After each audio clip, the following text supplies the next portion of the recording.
U.S. Secretary of State John Kerry says Japan and South Korea are central to containing North Korean aggression, so Washington is working to reduce tensions between Tokyo and Seoul.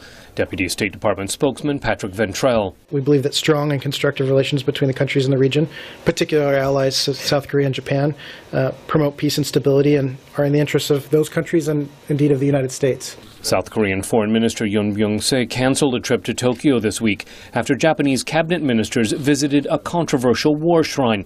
The shrine honors Japanese war dead, including 14 people who were convicted war criminals.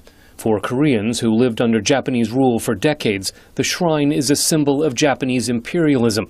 South Korean Foreign Ministry spokesman Cho Tae-young. 우리 정부는 일본 정부가 역사를 망각한 Our government strongly urges the Japanese government to immediately stop its anachronistic action and take a responsible measure based on the correct knowledge of history so that it can restore trust from neighboring countries.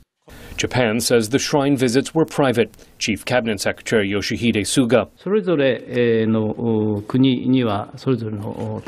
Each country has its own stance, so I don't believe that these sort of things should affect diplomacy between the countries.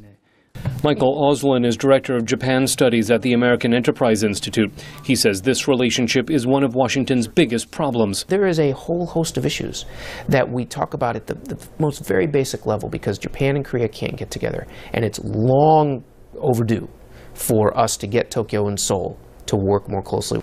He says part of the problem is how Japan approaches its wartime past, but both countries should look forward. They face the same threats.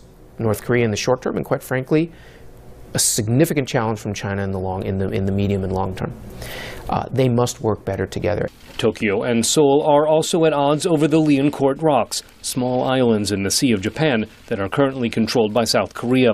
Scott Stearns, VOA News at the State Department.